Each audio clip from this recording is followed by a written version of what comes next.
chegar chegando. E daí pode chegar chegando, Rê, sem problema. A gente temos que fazer a introdução, né? Então, vamos não, lá? fique à vontade. Começamos do começo? Bora. Boa noite, bem-vindos todos que estão conosco na live. Hoje nós temos como convidado de honra o professor Daniel Marques. Boa noite, professor. Boa noite. Boa noite, meninas. Obrigado pelo convite, adorei o convite. Fiquei muito feliz. Acho que o canal de vocês aí e esse perfil que vocês criaram e essa ideia do Reinício Pergunta também acho muito legal, muito bacana. E quando eu olhei a lista de pessoas entrevistadas, quem já foi e quem tá por vir também, né? Eu já fiquei, eu digo, nossa, pô, tô ficando chique, né? Tá nessa lista aí, eu digo, tô importante também, né? Mas, enfim, eu que tô muito feliz, obrigado, né? Você sabe o carinho que eu tenho por vocês. A minha relação com a Anícia é uma relação bem antiga já, né, Anícia? E de anos e Renata anos. faz questão de falar que os meus convidados fazem parte de um acervo histórico. Mais ou menos isso. Mas, poxa, você conhece as pessoas de 10 anos acima? Vamos deixar 10, né? Vamos deixar 10. Deixa 10. Deixa 10, deixa 10. Deixa 10. Mas legal, gente. Muito obrigado de novo pelo convite e vamos lá, o que vocês, né, quiserem perguntar, eu estou à disposição. Vamos conversar bastante. Bom, galera, hoje nós vamos falar sobre linguagem, mais especificamente a área de inglês, português, literatura, concursos e preparação para viajar para fora. E quem vai começar é a nossa estrela principal. Que bom. A piriguete dos corações. Tinha o perigote, né? Essa é a piriguete dos corações. É bom. Dani, na verdade agora a gente está tendo a oportunidade aqui de conversar diretamente com o professor, né? Que a gente sabe que nessa função de pandemia foi bem complicado. E eu tenho algumas conhecidas, assim, professoras, só que devido à correria do dia a dia, a gente não pôde conversar como a gente está conversando aqui contigo, né? E eu quero saber como é que foi para ti nessa função toda aí, que eu sei que tu tem, né, muitos compromissos aí com os jovens, né? Um dos principais, né? E eu queria saber como é que foi para lidar com esse percalço aí. Tá. Barre, assim, vamos lá, né? Na verdade, o que aconteceu?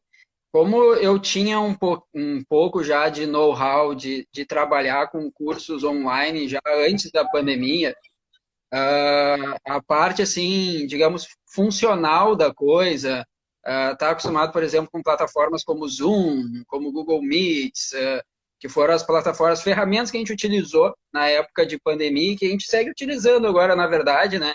Mas que a gente começou a usar naquele momento mais pesado da pandemia ali. Essa parte funcional, para mim, não foi tão complicada, né? Só que, claro, aí eu via muitos colegas que nunca tinham trabalhado com essa questão do ensino online, e aí, óbvio, né, que eu acabei ajudando muitos colegas também, não só colegas, né, a questão dos alunos, o aluno a gente já está acostumado, né, digamos assim, a dar um apoio, a auxiliar de uma maneira ou de outra, mas essa coisa de ter que auxiliar um colega foi uma novidade, porque muitos não tinham noção, né, das ferramentas que a gente tinha, que a gente podia utilizar em meio à pandemia para tentar manter um certo nível de qualidade no ensino, né, porque a gente sabe que esse tempo de pandemia, o ensino, a educação de uma forma geral, né, principalmente para alunos, vamos lá, de ensino fundamental 1 e 2, eu acho que foram os alunos que tiveram mais prejuízos, assim, em termos de ensino. Eu falo isso até como pai também, né? Eu sou pai de uma menina de 12 anos, que vai fazer 13, e a minha filha, ela pegou bem aquele momento que ela estava saindo do 4º ano do ensino fundamental para o 5º ano, que é aquele momento em que tu troca, tu passa a ter vários professores, várias disciplinas, né? Não tem só mais uma prof em sala de aula, tu passa a ter vários profs, e isso aí meio que eles acabaram perdendo, né? Claro, eles tiveram no online, mas eu acho que essa parte muito importante que para mim é um marco na educação dos pequenos, né? Quando tu sai do quarto ano, que tu tem aquela prof que tu ainda chama de tia, às vezes, né? A Sim. tia Ana, a tia Bia, a tia Rê, a tia Nice, e aí passam a ser os professores. Parece que é um marco, né, para a criança, assim, opa, agora eu tenho, né, 6 professores de disciplinas diferentes, e eu acho que aquilo ali é uma coisa que ficou, né, infelizmente ficou para trás aquele momento. Claro, ele ficou no online, mas a questão presencial, eu acho que ela é insubstituível, Sim. e aí a gente acabou, né? Eu acabei passando pelos dois lados, como profissional e como pai também, né? Então, aí o que que aconteceu?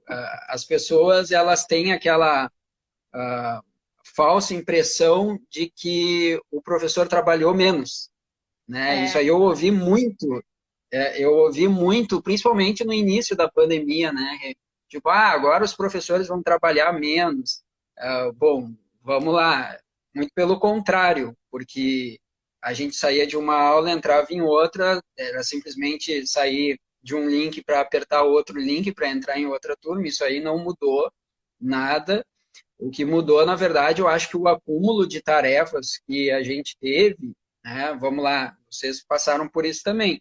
Tá dando aula, né? Vou pegar o meu caso. Eu compartilhei momentos em que eu estava, né, dando aula para os meus alunos e no quarto da minha filha estava também num outro computador tendo aula. E aí, no intervalo, eu tinha que, né, sair, ver se ela precisava de alguma coisa, se ela estava conseguindo, voltava para minha aula, né? olha que Então, coisa. Que na desafio. verdade, assim, a pandemia, ela fez isso, eu acho que com muitas pessoas, né? Mas com os professores, falando um pouquinho da minha área, eu acho que teve essa parte de a gente precisar se adaptar num momento muito rápido, porque quando a gente viu, olha, estão suspensas as aulas presenciais, vai ser tudo online, e aí muita gente não sabia o que fazer, como fazer, e aí aquela coisa do professor ser meio camaleão, né? E saber o que ele precisa Adaptar. fazer, saber se camuflar, se adaptar ao meio, e isso é uma coisa que me orgulha muito, assim, né? Da classe a qual eu pertenço. Infelizmente, eu ainda tenho uma opinião um pouquinho forte. Eu ainda acho que a classe de professores, infelizmente, ela não é muito unida. Mas é uma questão de opinião, né? Não é algo, não posso me basear em fatos, em dados, em números, porque eu não tenho. Mas a minha opinião é que, né, infelizmente, a classe de professores ela ainda é desunida. Se ela fosse um pouco mais unida, acho que a gente teria um pouco mais de força no nosso país. E como que tu vê, como é que, nessa função da pandemia, Dani, Uhum. teus colegas, tu viu muita desistência dos colegas de serem professores em função desse obstáculo aí de internet, Uhum. de acesso fácil, enfim. Tu viu Uhum. alguma dos professores desistirem de ser professores por conta disso? Assim, ó, desistência não, mas muitos deles, digamos assim, deixando a sala de aula, eles deixaram de ter como professor, digamos, o principal objetivo ou a principal fonte deles, tiveram que fazer outras coisas, né? Até porque em muitas escolas, não escolas, porque as escolas, né, de ensino fundamental, ensino médio, elas tipo, mantiveram, digamos assim, acredito que o padrão, não o tipo de aula, mas o padrão, por exemplo, no número de períodos do professor. Não houve uma redução, pelo menos o que eu vivenciei, né? Não houve uma redução tão drástica, e aí a gente está falando mais de rede privada, né? Porque a gente sabe que na rede pública é uma realidade bem diferente, né? Mas não houve uma redução, por exemplo, assim, de carga horária na parte da escola. Porém, como eu também leciono em preparatórios para concurso, pré-vestibular, eu vivi muito isso nos cursinhos regulares que a gente chama, né? Uma redução drástica de carga horária para vários professores. Então, eu tinha colegas assim que trabalhavam só com isso, né? Só com pré-vestibular ou com preparatório. E aí, sei lá, de um dia para o outro, tu tem uma redução de carga horária de mais de 70%. Né? Então, isso aí foi uma coisa muito pesada, muito triste, assim, que me afetou um pouco. Eu, graças a Deus, não posso reclamar, porque eu tinha as escolas, eu trabalhava em escola também, então não era a minha única fonte, assim. Mas isso foi uma coisa muito triste, assim, ver colegas meus e muito bons professores, assim, fantásticos, professores, alguns que foram meus professores, e que, de uma certa forma, me incentivaram, me estimularam, né, para que eu virasse professor também, e olhar para aqueles professores assim e ver que, pô, de uma hora para outra os caras tinham 70% de sua carga horária reduzida. Isso para mim foi uma coisa bem marcante negativamente assim na pandemia, né? Eu entendo que o momento foi um momento complicado, não estou querendo condenar quem fez, né, essa redução, porque a gente sabe que isso aí afetou todos os setores, né, aqui do nosso país e do mundo inteiro em função dessa pandemia. Mas, enfim, eu ainda tenho uma ideia de que poderia ter sido conduzido de uma maneira que não fosse tão drástica assim, né? Mas isso sim. E aí, nesse momento, respondendo a tua pergunta, nesse momento eu vi muitos, até por uma questão de necessidade, tendo que fazer outra coisa, né? Era isso aí. Então, criando algumas coisas online, por exemplo, né? Alguns até seguindo a mesma área, né? Então criando grupos de estudo online, criando, né, outras formas ali de ensinar a sua disciplina, mas eu vi outros mudando completamente de rumo, assim, né? Então, trabalhando também a partir do online, né? Porque era o meio que a gente tinha naquele momento, né? Não tinha muito o que fazer presencialmente. E Dani, com esse, depois da função ali, depois e durante a função da pandemia, o acesso muito fácil à internet, tu acha que prejudicou os professores em si? Não digo os professores, tu acha que prejudicou, como é que eu posso dizer? O ensino dos alunos? O ensino, assim, de alguma forma. Porque, por exemplo, eu tenho amigas que os filhos já, pelo acesso muito fácil à internet mais intensificado em função da pandemia, né? Que já Sim. estão aprendendo inglês, né? Já falam fluente inglês. Tu acha que isso prejudicou de alguma forma? Ou se tem procura, né, para ensinar? Eu acho assim, eu acho que tem os dois lados, né? Como tudo, né? Eu acho que tem os dois lados da moeda. Tem na sala de aula regular, eu acho que prejudicou bastante. Eu acho que a gente tem, e isso é uma coisa que eu discuto muito assim com colegas, né? Com professores, né? Com alguns coordenadores meus, eu também eu falo isso porque eu acho que a gente ficou com um gap muito grande ali, um vão, né? Muito grande nesses 2 anos que a gente teve no online. Por quê? Porque vamos lá, assim, ó, não, nada contra, até porque eu acho muito importante e eu adoro essa ferramenta e eu faço muito uso dela no dia a dia, que é o nosso querido Google, né? Mas a gente sabe que, né, num momento que eles estão no online, que o aluno está fazendo uma prova, que ele sabe que daqui a pouco, se ele não for bem, ele pode rodar, ou alguma coisa assim, a gente sabe que ele dá uma pesquisada, né? E isso eu não vejo problema, sinceramente, nele pesquisar. Eu não vejo problema. O que eu via como problema era, de repente, a gente não enxergar que a gente podia usar aquilo como ferramenta e ensinar o aluno a pesquisar, de fato. Como é que ele faz pesquisa? Como é que ele, né, vai atrás de fontes, né, de referências bibliográficas? Como é que ele sabe diferenciar, né, uma fake news de algo que de fato, né, aconteceu?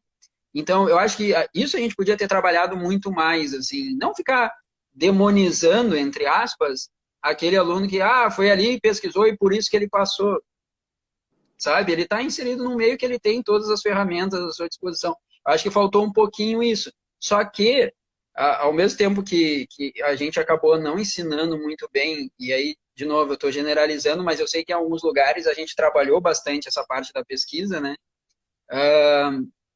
ao mesmo tempo que a gente não trabalhou isso com eles, tinha muito aluno que procurava, digamos assim, o fora da sala de aula, né? Tá? Então ele não queria estudar, vamos imaginar, ele não queria ter aula comigo pelo colégio, porque ele sabia que pelo colégio eu ia trabalhar algumas coisas mais básicas, pensando, por exemplo, em língua inglesa.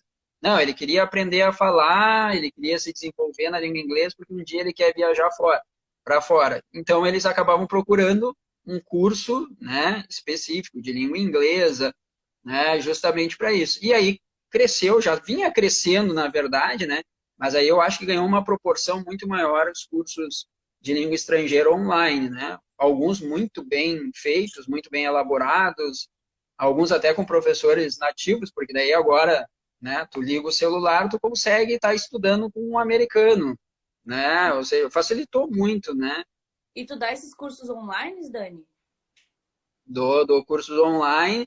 Hoje o de inglês, na verdade, ele tá mais parado, porque eu estou com uma atividade muito grande, né, no colégio, né, numa das escolas que eu trabalho. Eu trabalho 40 horas no JP Sul, né, que é o Colégio João Paulo I, da Unidade Sul. Eu dou aula ali, mas trabalho também junto aos coordenadores de área ali no colégio. Trabalho também com alguns projetos internacionais. A gente tem uma parceria ali com uma universidade.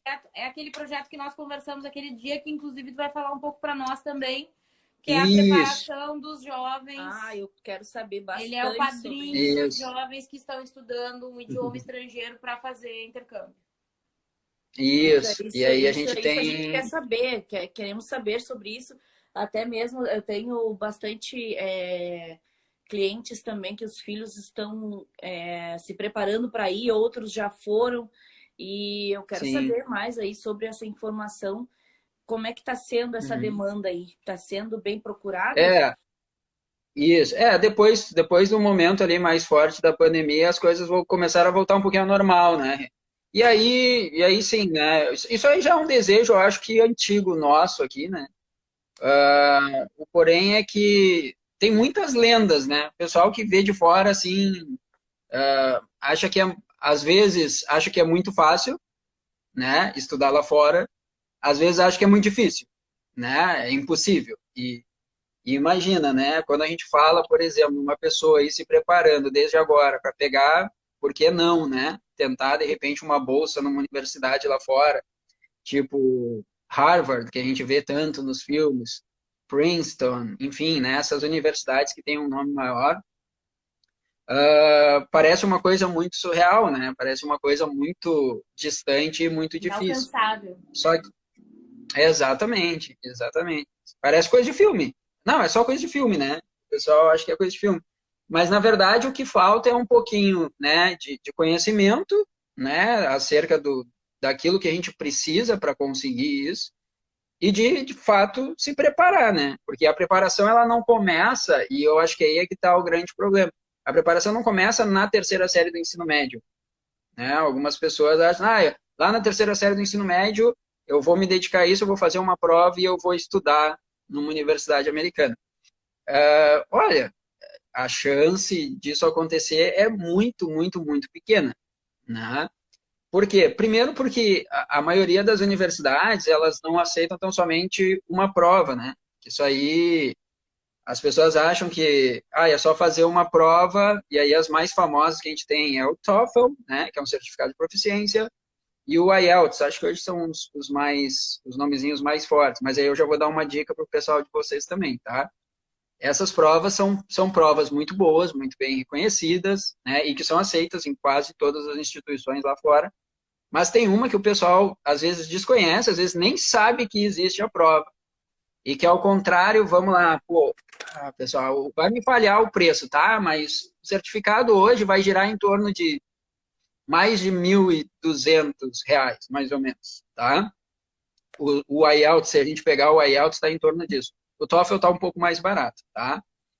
Né? O TOEFL não vai chegar aos R$1.000, pelo menos por enquanto, né? Tá? O IELTS já vai ser mais caro. Imagina, é uma prova... E é aquela coisa, né? Eu não atingi... O IELTS, na verdade, ele não tem um mínimo, né? O IELTS, ele tem uma pontuação que você vai receber, né, quando faz o certificado de proficiência, faz uma prova em todas as etapas, né, eles vão fazer os níveis, né, que a gente vai trabalhar é nível de speaking, né, o listening, o writing, e aí você vai receber uma média ali no final, e aí a universidade que vai colocar, olha, para você ser aceito, você tem que ter no mínimo tanto no IELTS, né? Diferente do TOEFL, que aí sim já vem um padrão ali, né? Mas, enfim, essas provas são provas caras, né? E que, claro, são provas muito boas. Mas dependendo da universidade, às vezes a universidade vai pedir uma outra prova. Vai pedir um SAT, né? Que seria algo parecido com o nosso vestibular, tá? Na verdade, mais parecido com o Enem do que qualquer outra coisa, né? A gente tem o SAT e o ACT, né? O SAT e o ACT. São provas bem parecidas, né? Tá? Uma tem produção textual, a outra não. O SAT é um que a gente pode fazer, ele vai ter uma validade, né, de 2 anos. Então, a pessoa pode fazer, por exemplo, quando ela está na segunda série do ensino médio. Aliás, é aconselhável que ela faça, porque a gente tem o super grade, que a gente chama, porque ela pode fazer 2 anos seguidos, se ela quiser, né? E aí ela pode pegar a média de cada uma das provas, de cada um dos anos, e fazer uma média final. E aí ela acaba tendo um valor maior que ela pode utilizar depois. Então, são detalhes assim que às vezes o aluno nunca ouviu falar, não sabe que tem, não sabe que pode, e tudo ajuda.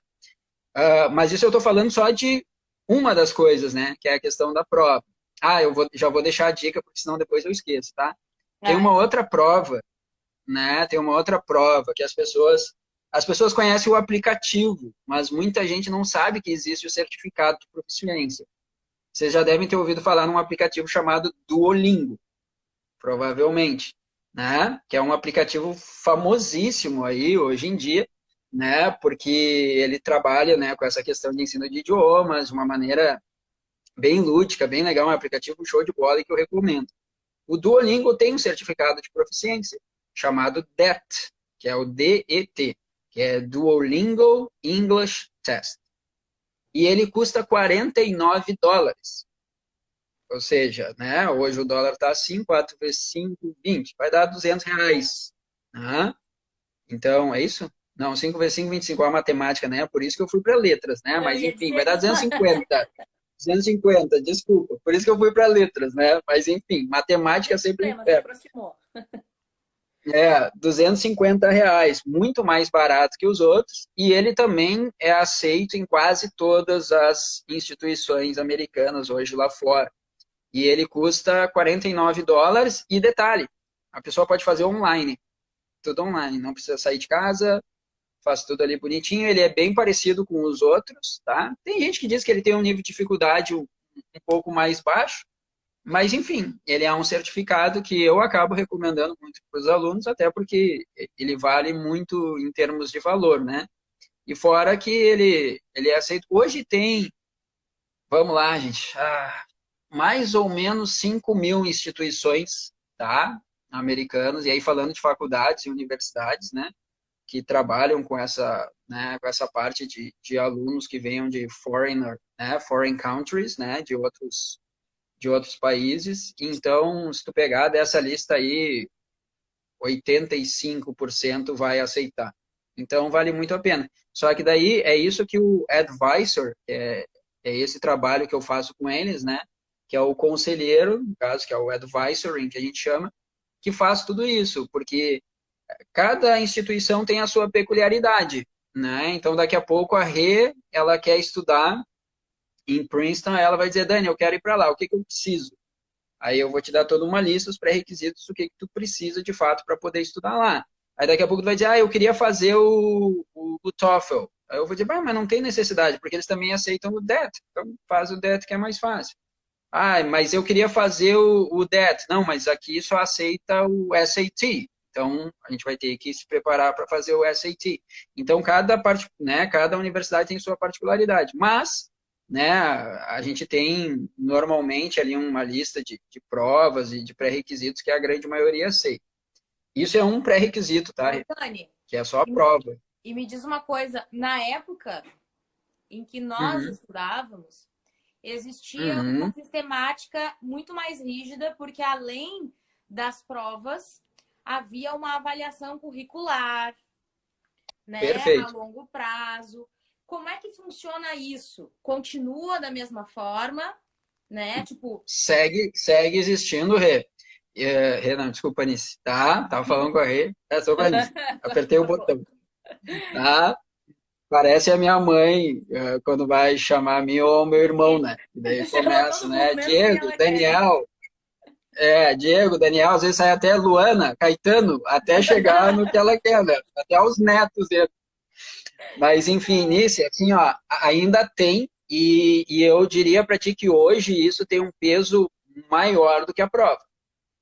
A prova, digamos assim, hoje, a prova de proficiência, os SAT da vida, é um mero pré-requisito. Eles se importam com muitas outras coisas, tá? Uma delas a gente chama de GPA, tá? GPA, né? Tá? Que é uma média, né, das notas, tá? Né, um grade average, né? É uma média das notas que eles fazem normalmente do nono ano, né? Do nono ano à terceira série do ensino médio, tá? Tem gente que sai pagando um pessoal para fazer essa média. Isso e aí eu às me, vezes e nem eu é me lembro, necessário.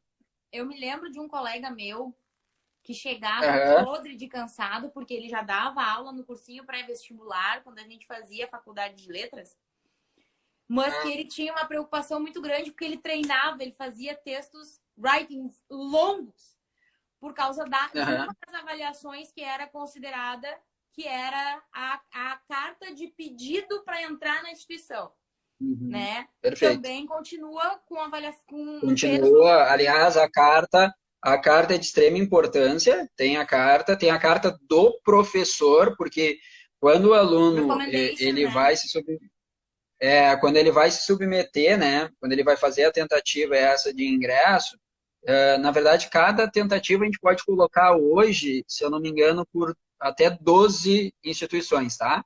Sempre Tá. que tu vai te submeter ali, tem um programa online, né, um site que a gente submete os alunos que a gente quer que tendem a entrar em universidades. Uma comparação que eu faço sempre, para ficar mais fácil para o pessoal visualizar, quando a gente vê algum filme, né, aqueles filmes americanos em que está um pessoal saindo do high school, terminando o ensino médio, e eles começam, vamos pegar o Homem-Aranha. O último Homem-Aranha, ele começa mostrando isso, né? Aquela coisa dele meio preocupado se os amigos vão conseguir entrar na universidade, se vão ser aceitos ou não, porque descobriram que eles eram amigos do Homem-Aranha, né? Então, aquela famosa carta que eles ficam esperando o aceite da universidade é aquilo ali, é quando a gente, né, submete, né, os alunos ali fazem uma tentativa para que eles ingressem em alguma universidade. A gente pode fazer hoje até 12, né? Então, tem até 12 que tu pode tentar.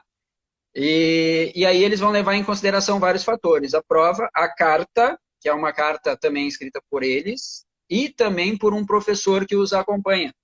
Quando ele começa o processo de admissão, ele tem um professor orientador, né, que o professor vai escrevendo várias coisas e municiando, né, aquela plataforma online, tá, durante todo aquele tempo. Por quê? Porque, de novo, eles estão muito mais preocupados hoje com a questão do currículo do aluno, né? Não só a questão da nota. Claro que a nota é bem importante, sempre foi para eles e acredito que sempre será. Mas eles são muito preocupados com a questão de engajamento.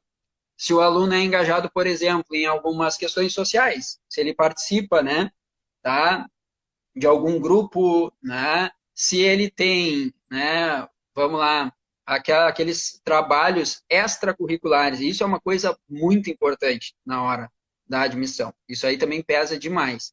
O que seria um trabalho extracurricular? É aquilo que, na faculdade, isso é mais fácil da gente visualizar, né? Mas no ensino médio é aquilo que ele faz num horário que não é horário regular de sala de aula, né? Então, vamos imaginar assim, ó. Vamos imaginar não, eu vou dar um exemplo prático para vocês, tá? O colégio que eu trabalho, os alunos no nono ano, eles têm uma cadeira muito legal, muito bacana. um professor que é doutor da PUC, ele é doutor em... agora o Alessandro vai me matar, eu não sei se ele é em Química ou em Engenharia, porque ele tem os dois títulos, né? Ele é engenheiro e químico, e num deles ele tem o doutorado. E eles desenvolveram no colégio uma disciplina no 9º ano chamada IMC, que é Introdução à Metodologia Científica. E é um negócio fantástico, porque durante todo o 9º ano, o aluno ele pega e ele vai fazer uma pesquisa. Então, eles aprendem, né, a fazer uma pesquisa, como se fosse um trabalho de conclusão, como se fosse o TCC.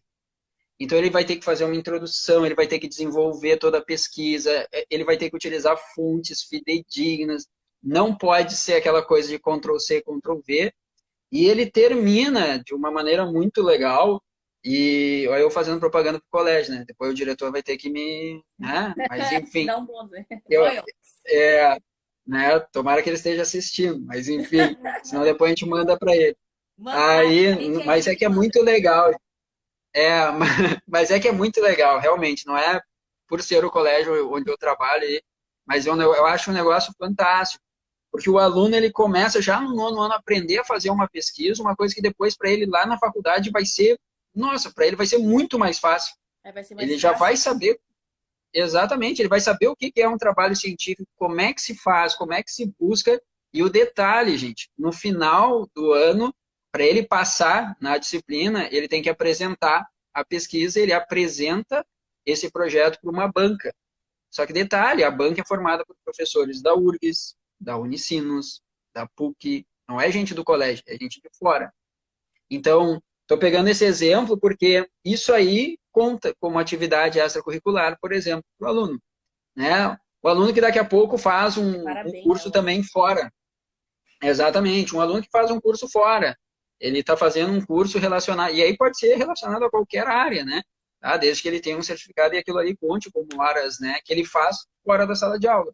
Tudo aquilo ali vai contar para ele depois na hora da admissão.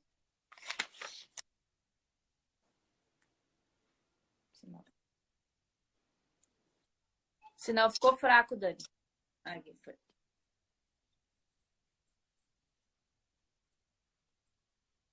Tá cortando.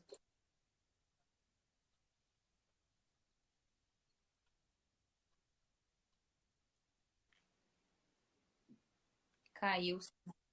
Tá cortando Tá ainda. cortando ainda, Dani. Fala aí para eu te ouvir. Não estamos te ouvindo. Não, isso é muito interessante nessa função do fazerem essa preparação ali no 9º ano.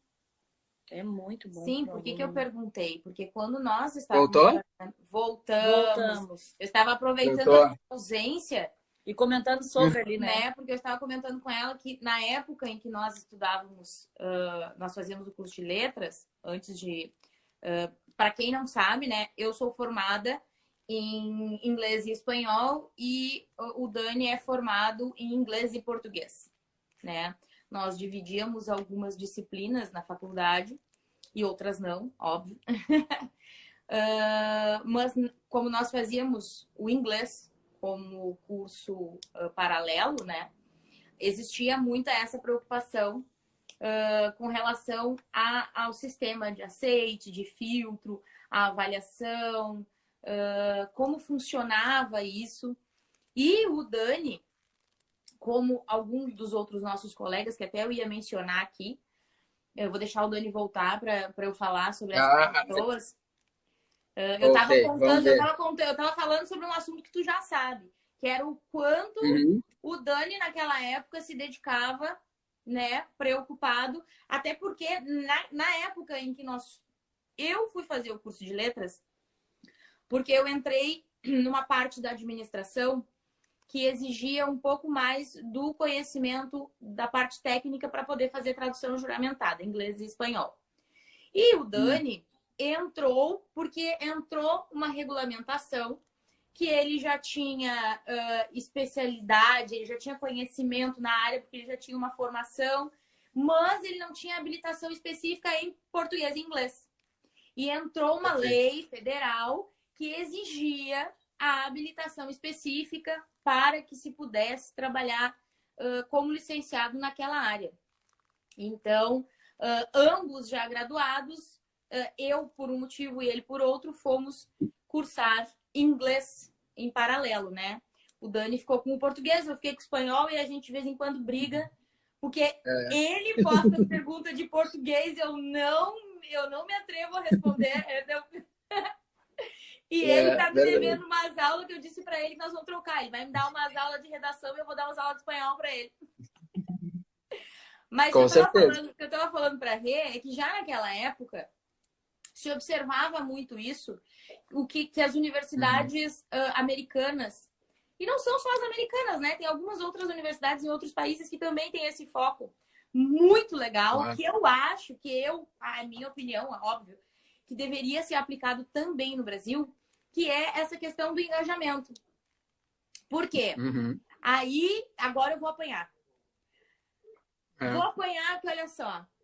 Ana Daniela Simeone, Jonathan Guilherme, Wagner. Olha quanta gente dormia porque estava cansada de trabalhar o dia inteiro.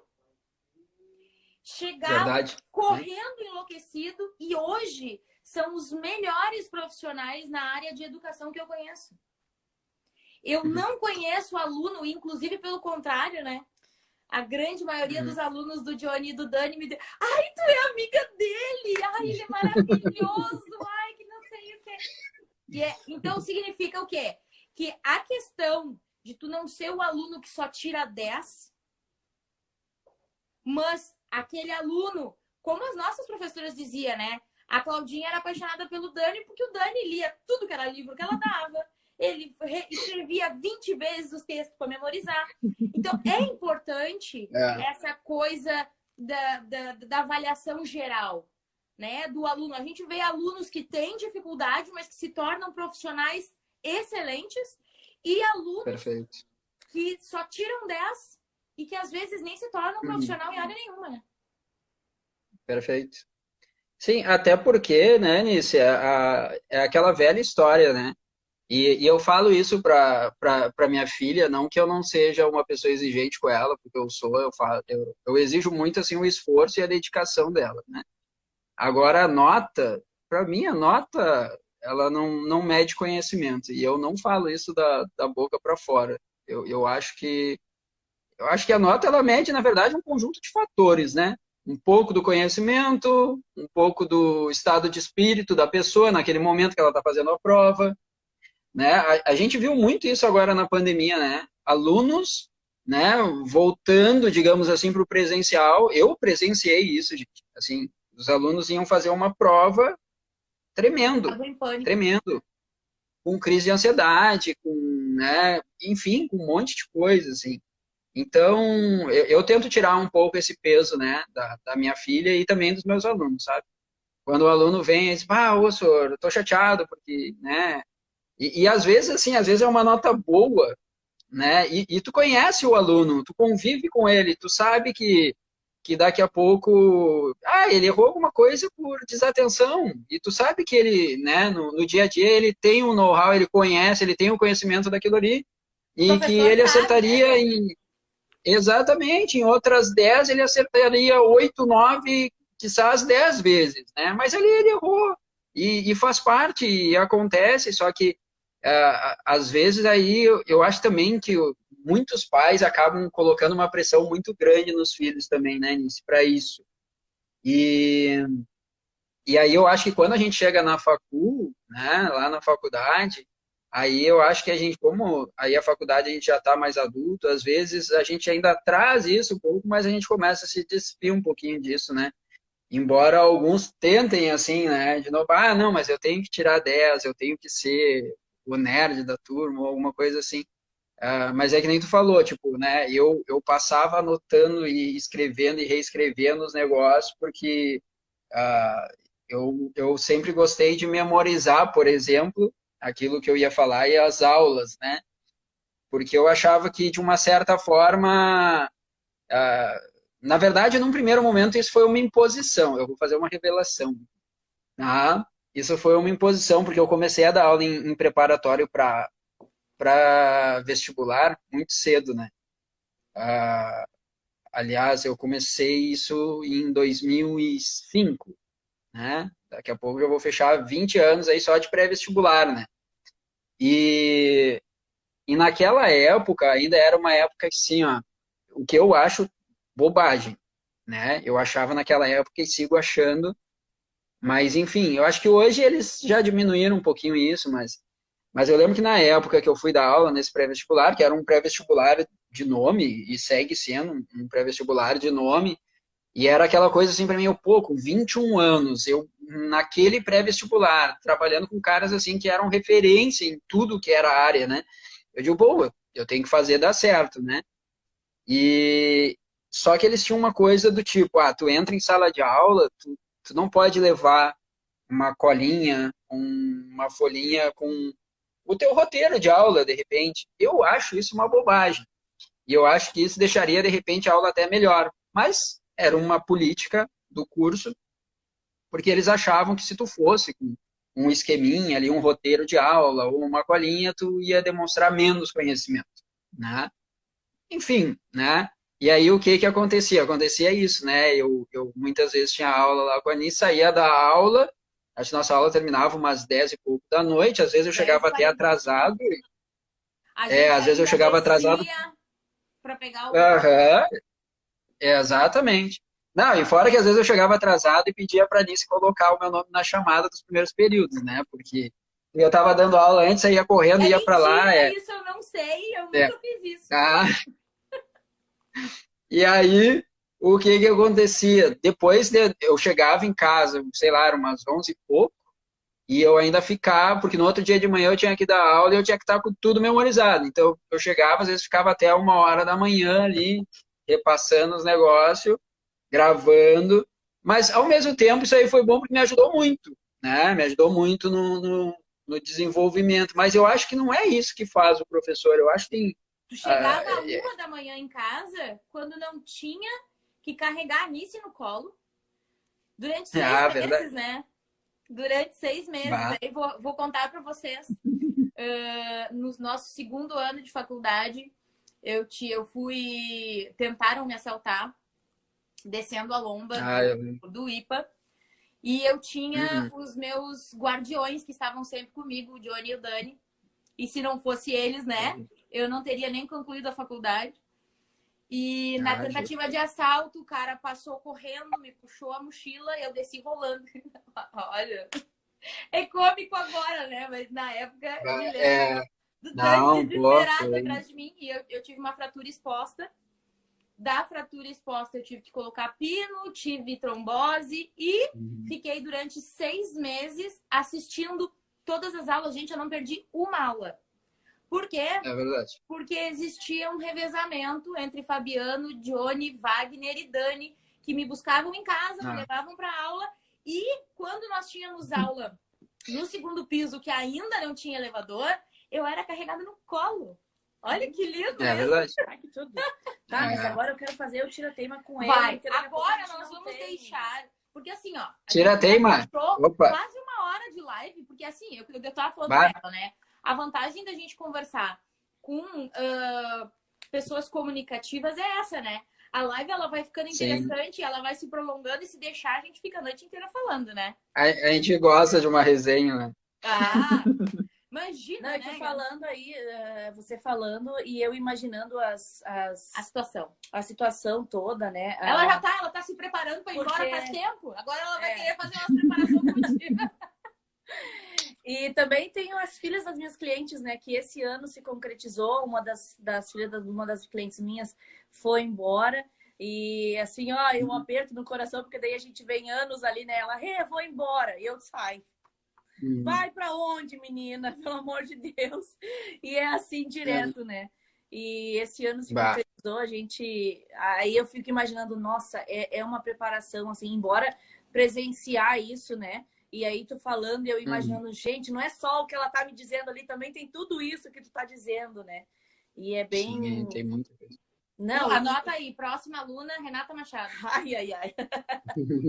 Tá, agora eu preciso... Peraí. Agora nós vamos para o pessoal. Vamos para o pessoal. Vamos saber um pouquinho mais de ti. A gente fala, tá? Talvez aqui eu Vamos. vou dar uma gaguejada, a Nise vai dar uma ajuda. Primeira coisa, Dani, tá solteiro, Dani?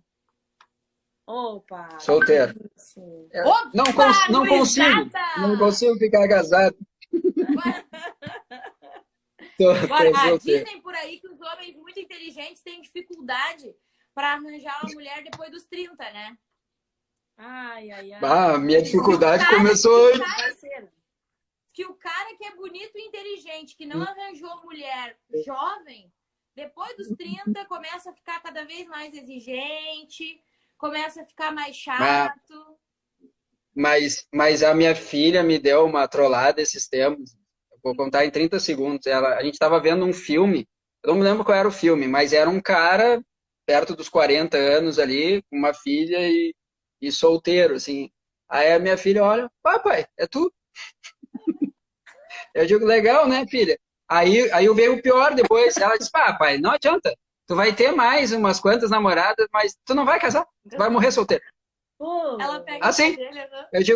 Eu digo, pô, parceria, né? Faixa, a filha. Mas tudo bem. A filha se arriando. Ela uma vez falou, quero ver o dia que ele vai achar alguém que fique. Porque É, É mania, né? Não adianta. Depois de um certo tempo a gente perde muita mania e é bem complicado. Até na correria do dia a dia. é, É difícil fazer o outro também entender. se adaptar, né? Se adaptar. e a vida, bom, a Nice sabe, né? Há E a quanto gente tempo eu que ama vivo a nossa nessa profissão também correria. é difícil, né, Dani? A gente que ama a nossa profissão, Com a gente certeza. coloca a nossa profissão em primeiro lugar. Não, o coração a gente até acaba esquecendo. Exatamente. É profissão e os filhos e É.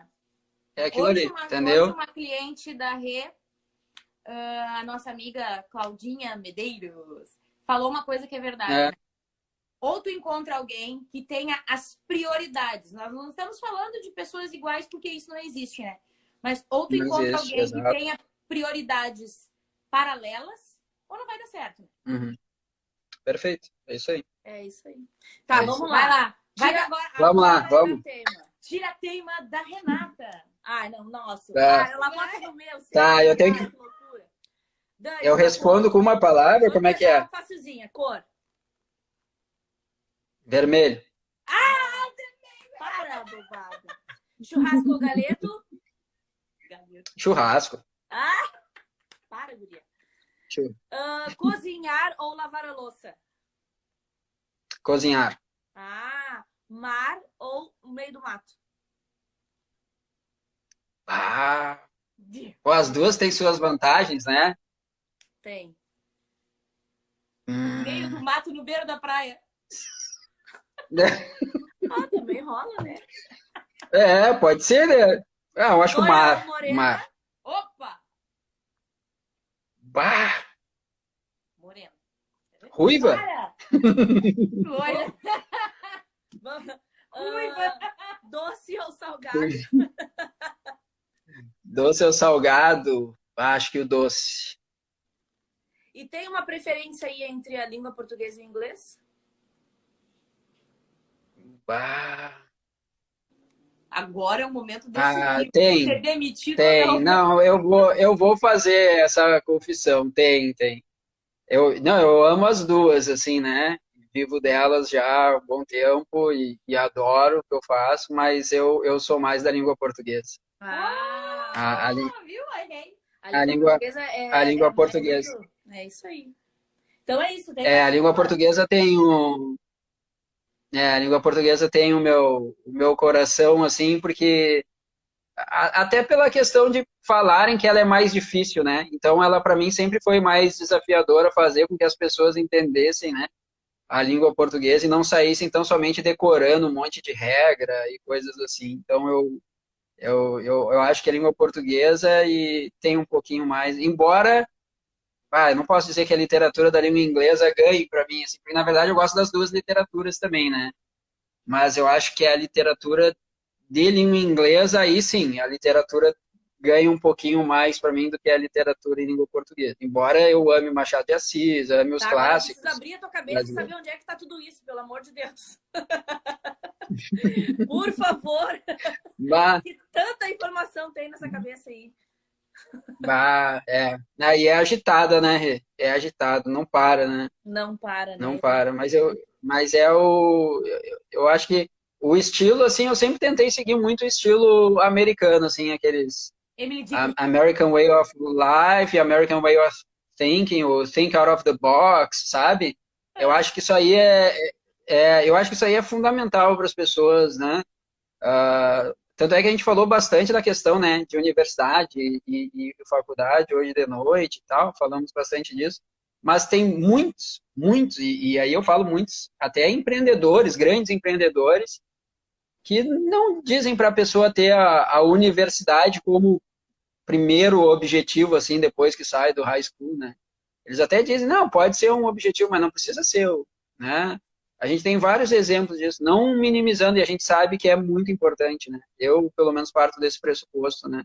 Acho que a pessoa, principalmente no Brasil, né, tem que ter.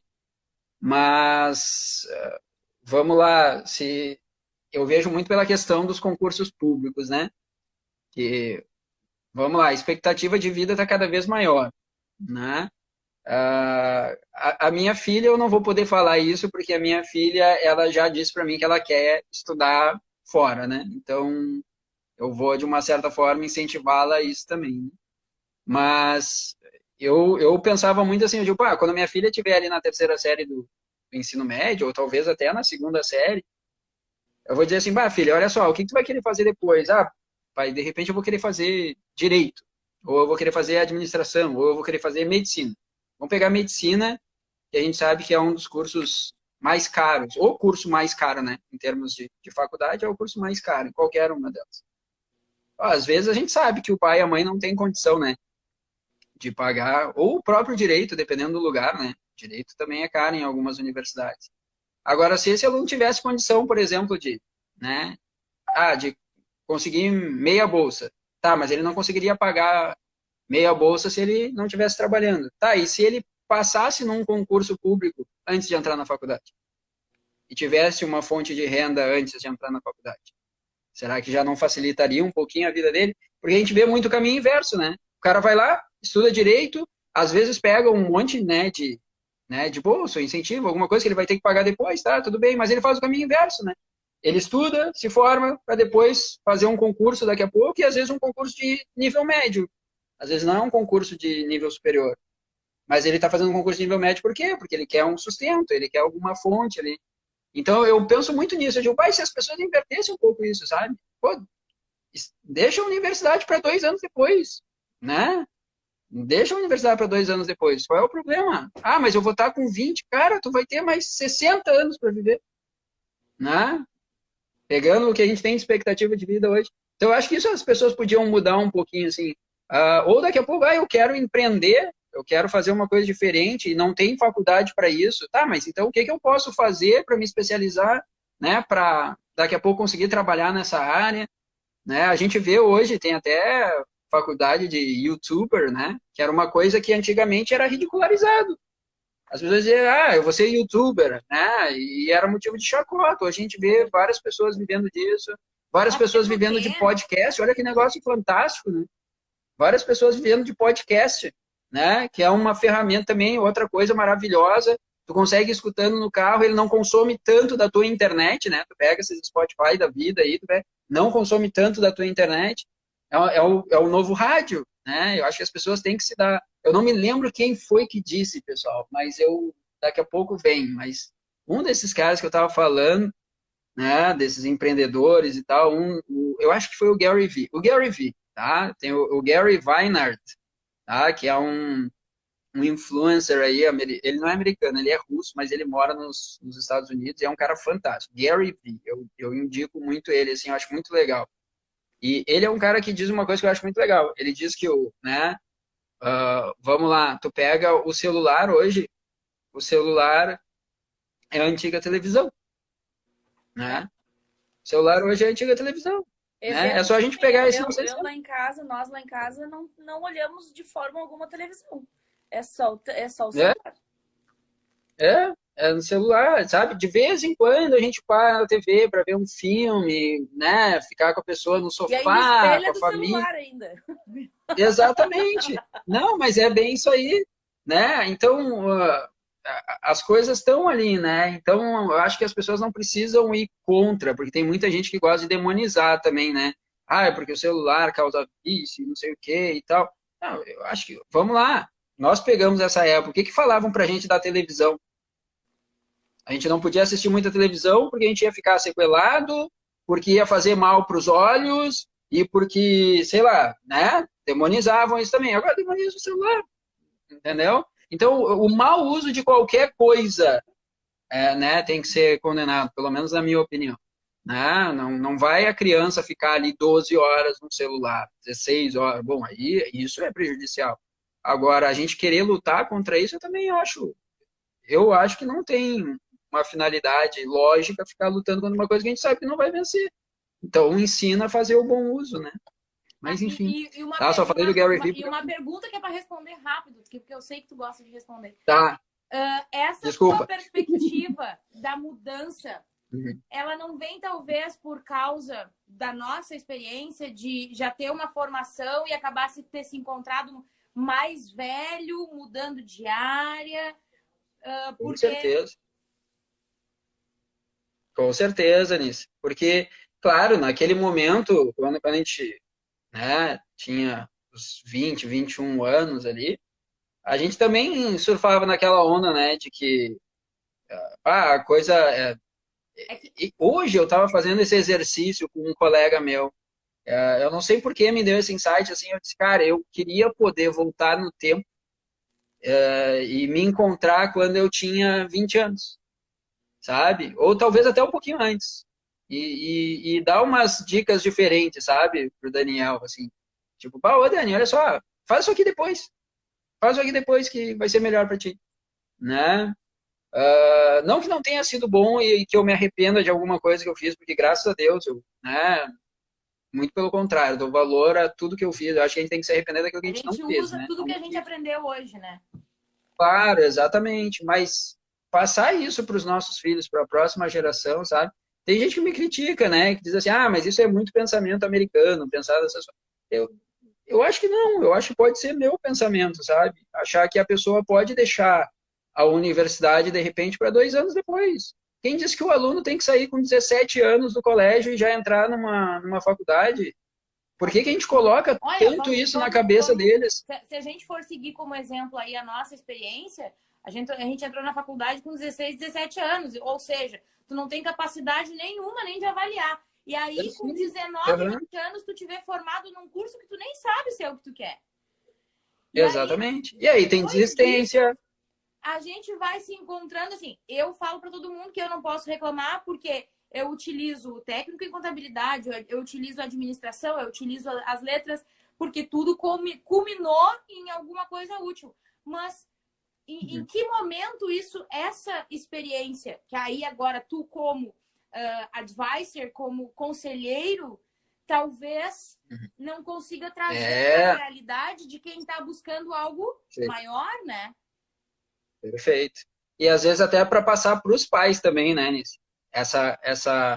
Esse pensamento, um pouquinho mais de calma, sabe? Pô, vamos lá, o cara vai estar com 17 anos, 17 anos, é uma criança ainda, né?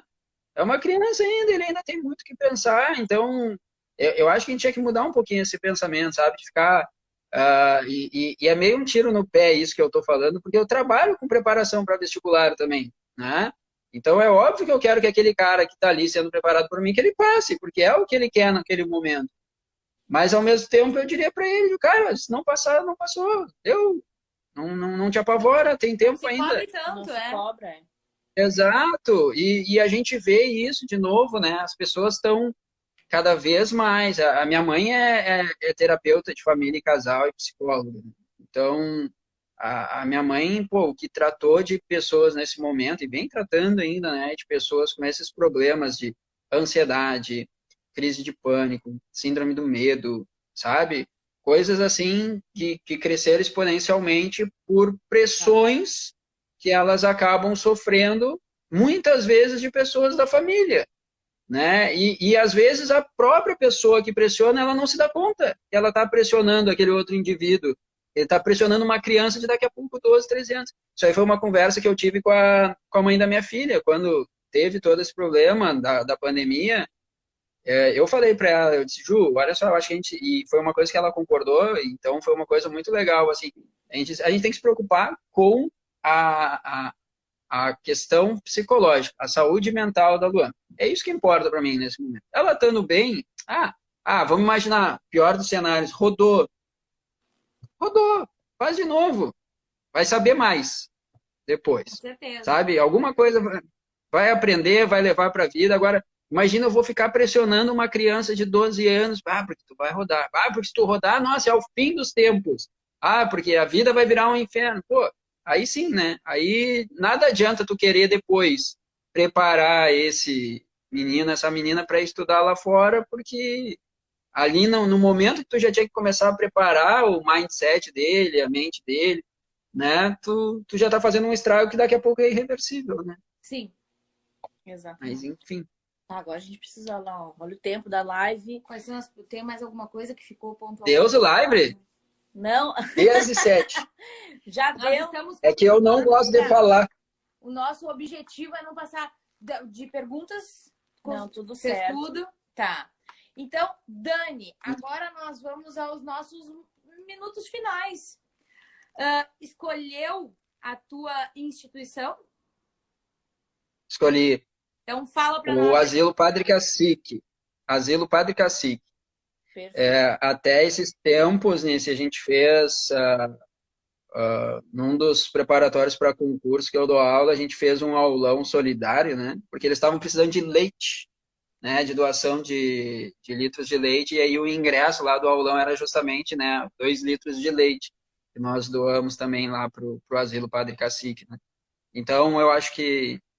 E eu tenho uma imagem muito, muito marcante, assim, dos momentos em que eu fui lá no Padre Cacique, eu sempre fui muito bem recebido, e aqueles velhinhos e velhinhas te abraçando, né? Claro que agora não pode em função da pandemia, né?